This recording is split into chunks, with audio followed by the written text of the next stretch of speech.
coming at you live here in the outskirts of Boston, Massachusetts, home of the Ponzi scheme. True story.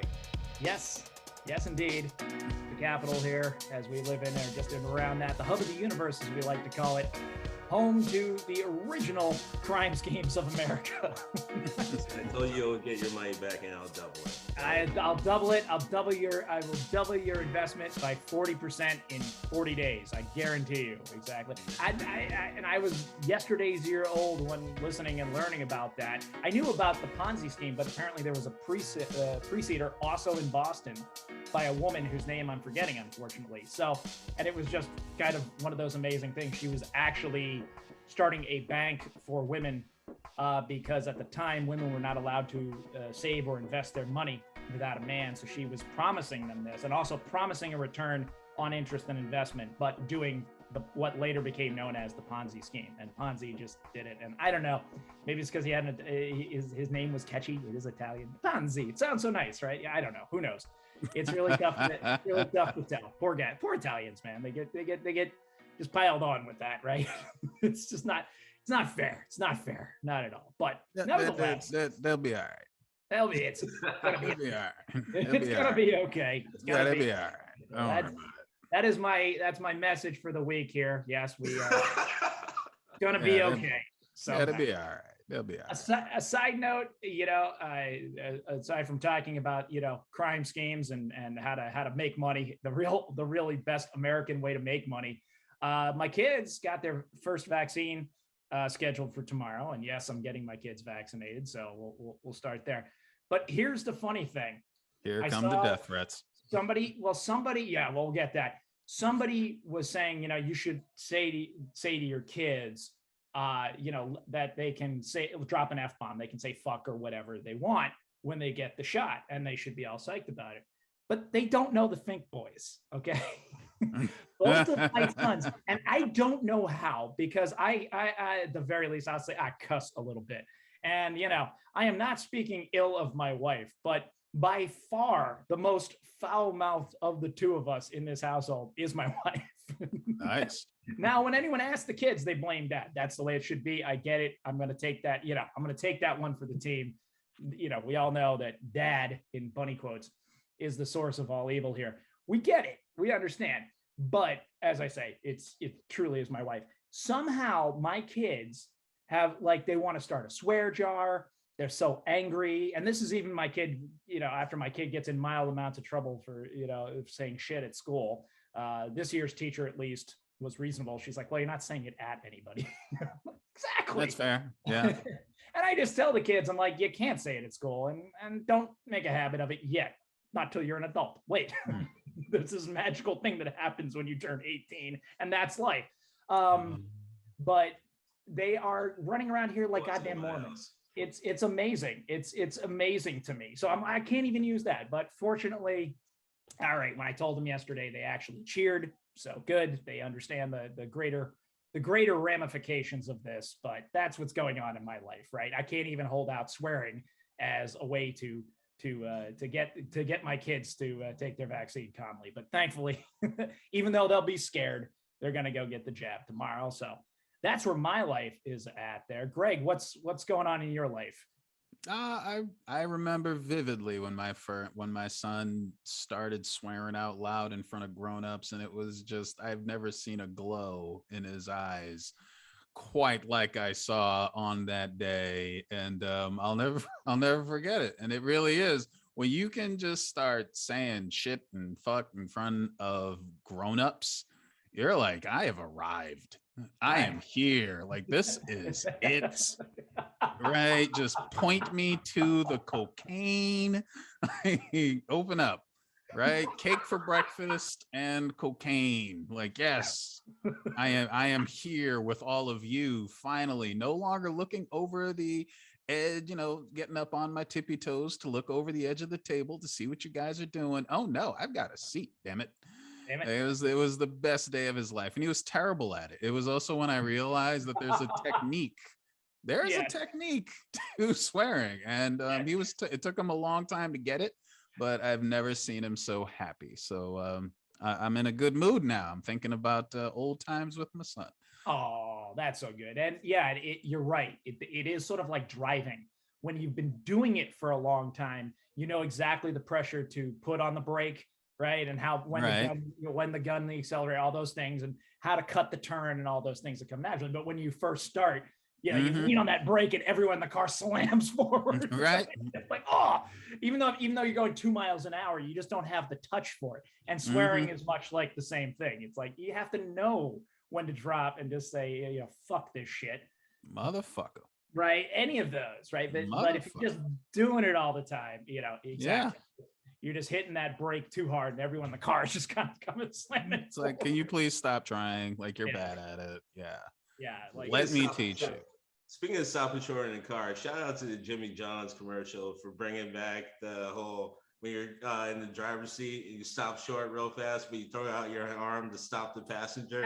Absolutely. How he slaps away the hand. It's like, I'll never forget being a kid. My dad would do that. I'm like, what the hell just happened? Why am I wearing a seatbelt? You're just going to smack the shit out of my chest every time you stop short. How about you ease up on the brakes, man? Thanks, dude. Damn. You let your dad say, learn how to fucking drive, okay? All right.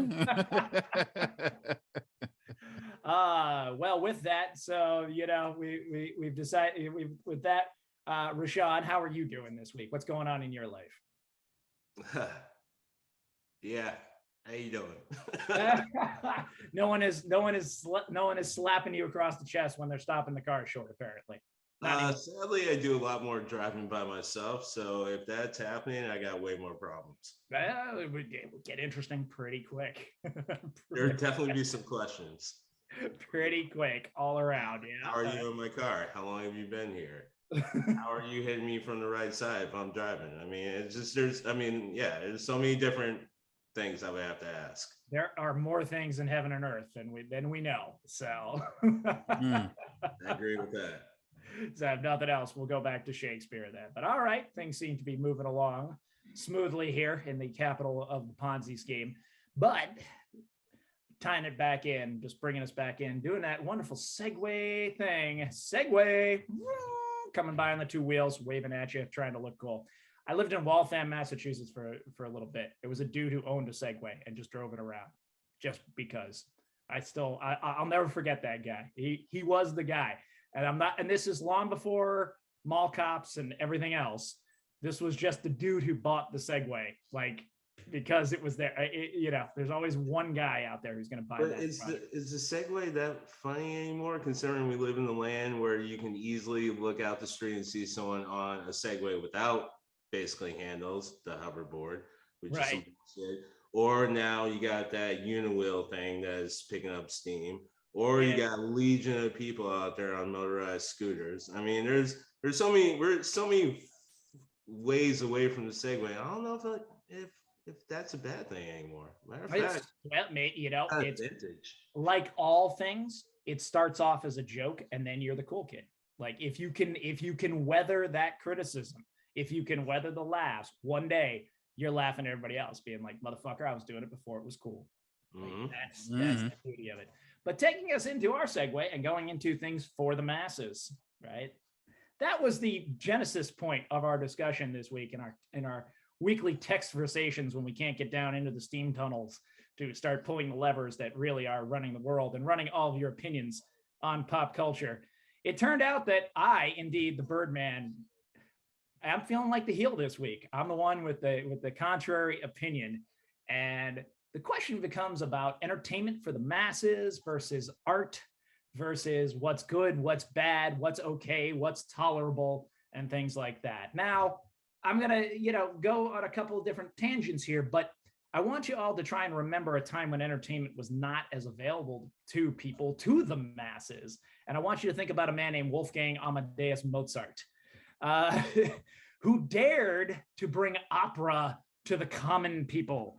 All right. Can you believe that this was once such a bad thing? One of the most beautiful operas ever written was The Magic Flute, in my humble little opinion. I think it's great. But part of why I think I love it is it was the punk rock opera of the day. It was there for the unwashed. Exactly. It was there for the unwashed. It wasn't written for the emperor. It wasn't written for the opera crowd, right? Everybody could go see it. Can you imagine looking at your child and be like, you better not be fucking sneaking out and going to the opera again.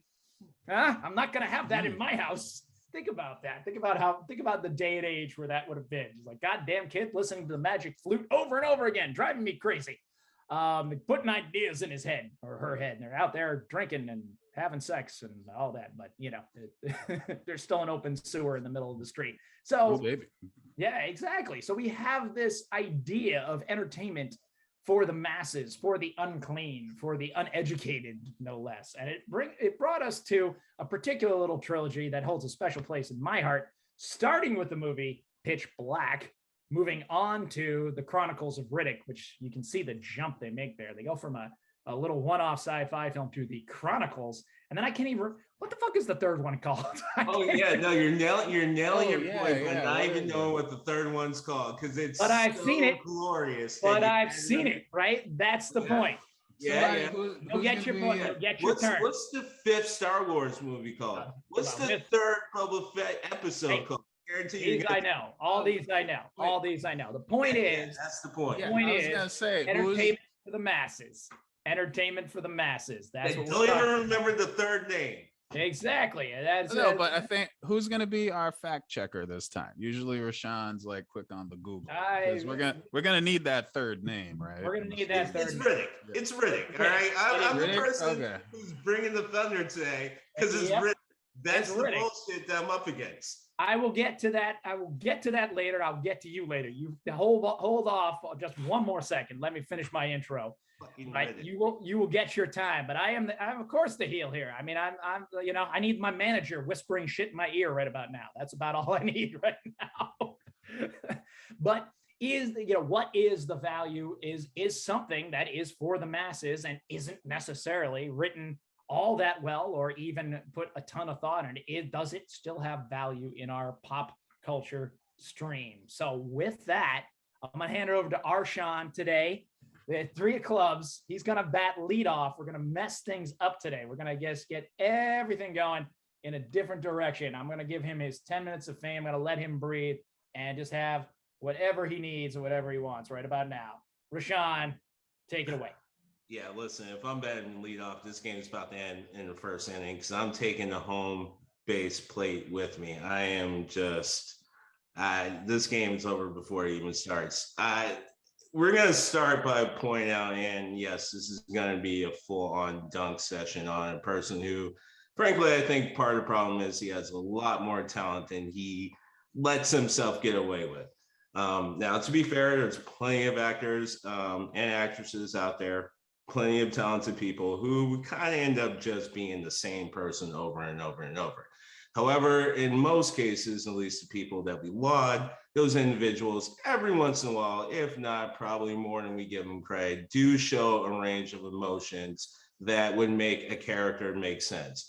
Or at the very least, not make it look like it's just one giant vanity project to show this person's ego and to really protect how sensitive it is. What I mean by that is I want to introduce you or reintroduce you to Private Caparzo. Now, Private Caparzo was an excellent character. He showed a lot of range, a lot of compassion. He was only on the screen for maybe a combined 10 minutes. But within that, you can kind of feel who this person was. You're starting to understand this person showed humor. He showed fear. He showed determination. He showed confidence. He showed fearlessness. He showed a range of things that would make sense for a soldier stuck in the hellacious world of World War II. He showed so many things that when he inevitably died, you felt for that character. It was like, damn. And when you're watching an actor, like, this kid's got some chops. This kid's got some talent. He's going to be great. I can't wait to see where it goes. Now, there are several